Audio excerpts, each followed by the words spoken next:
Assalamualaikum warahmatullahi wabarakatuh.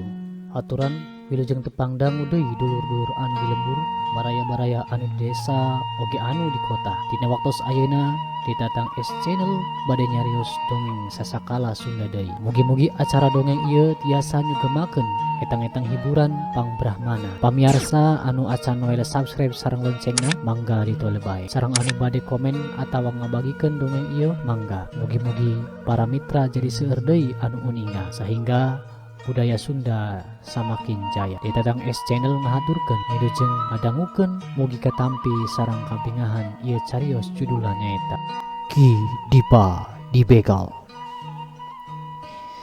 Zaman baheula aya sodagar beunghar boga bujang ngaranna Ki Dipa. Ki Dipa teh jelema teuneng taya kasieun. Hiji mangsa isuk-isuk Ki sodagar nyarita ka Ki Dipa, pokna maneh oge nyaho imah Ki Armasik di daya nu biasa ngayuh barang ka urang teh alin. Terang, jawab Ki Dipa. Poe ieu manehna geus janji rek naur hutangna 100 ringgit. Tapi kusabab dewek kering keneh, wayahna maneh bae ka ditu mawa surat ti dewek. Mangga ari juragan percanten mah ka kuring.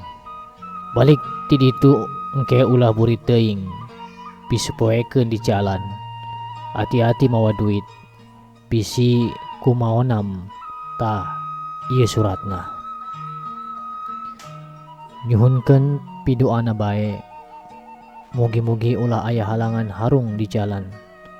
Tembal Ki Dipa bari nampanan surat. Heueuh, jung sing selamet. Sanggeus saged bari teu poho nyorendang koja eusi timbel. Jeung nyoren bedog slak Ki Dipa tumpak kuda. Kuda digedig berengbeng lumpat. Kira-kira jam 1 Ki Dipa geus nepi kanu dijuk-juk. Ngan hanjakal Ki Armasik teu nyampak. Cek pamajikan Ki Armasik ka Ki Dipa. Tadi basarek indit aya talatah ka kami. Cenah mun aya Ki sodagar atawa ti tahanana dagoan bae da moal lila. Kumaha rek didagoan? Urupina bade bae, walon Ki Dipa. Heueuh atuh itung-itung reureuh ongkoh, tacan dahar meureun nya. Parantos tadi di jalan murak timbel. Bisi tacan mah jung minta bae kasih inem. Leres parantos. Umpami dividian mah bade ngiring maraban kuda di istal. Jung bae da loba jukut mah nya karunya capeun. Jam 3 Ki Armasik karek datang. Jam 3:30 Ki Dipa balik bari mawa rajut duit eusi 100 ringgit. Selak Ki Dipa tumpak kuda.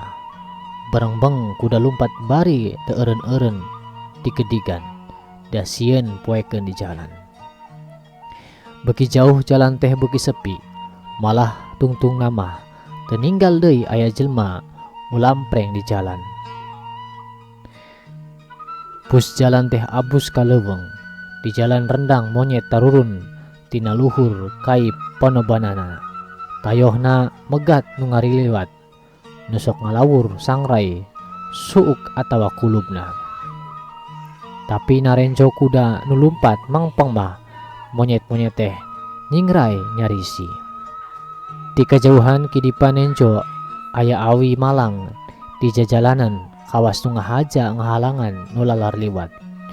Kudana dipeket sina gendoran lumpatna, malah geus deukeut mah sina eureun. Cut Ki Dipa turun tina kudana, arek nyingkahkeun awi nu ngahalangan teh. Sabot kitu jilang-jeleng jelema dicarerong laluncatan ti kenca saurang ti katuhu saurang. Ti kenca saurang ti katuhu saurang. Nu saurang nyekel kadali kuda ka Ki Dipa. Nu saurang deui nodong ku bedil bari pok ngomong songong. Angkat tangan. Mending paeh, mending hirup.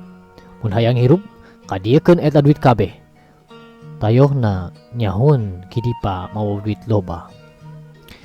Sajongjonan mah Ki Dipa teu bisa ngomong. ngan leungeunna bae duanana diangkat ka luhur ranggah. Sanggeus kumpul pangacianana kakara manehna nyarita leuleuy. Hade, ieu duit anu lobana 100 ringgit ku kaula rek dipasrahkeun kabeh ka Andika duaan, asal kaula dihirupan. Tapi naon hah? Cek begal nu dodong teh. Tapi kieu, cek Dipa, lantaran ieu duit anu dunungan supaya dunungan percayaeun yen kaula geus aya nu ngabegal, nya kudu aya tanda-tandana. Gampang pikeun tanda mah, suku maneh bae ku aing rek dibedil. Atuh nyeri meureun, sing hawatos bae ka kaula. Ari geus kudu kumaha? Ieu bae baju kaula sampaikeun tuh dina dahan kai. Tuluy bedilan ku Andika sing nepi ka karancang. Ceki Dipa bari ngalaan bajuna. Muninggal baju kaula karancang ku pelor mah, tangtu dunungan teh percayaeun. Hade, jung sampaikeun ku sorangan. Sanggeus disampaikeun, tuluy baju teh ku kibegal dibedilan nepi ka pelorna beak. Barang ki Dipa nyahun yen pelorna geus beak, ngan serpet bae manehna mesat bedog. Bari ngabar bedog manehna cocorwok ka nangtang. Sok ayeuna mah ka dieu dua anana urang gelut. Begal nu nyekelan kadali kuda. Sot kadali berbet lumpat munggah ti paparetot. Nu nodong ku bedil nurutan baturna ngacir. Bari sori sorangan, Ki Dipa nyokot bajuna anu geus karancangan teh rap dipake tuluy nyamperkeun kudana selak tumpak. Kuda digedik berengbeng lumpat. Tina dongeng-dongeng nini karya Ki Umbara.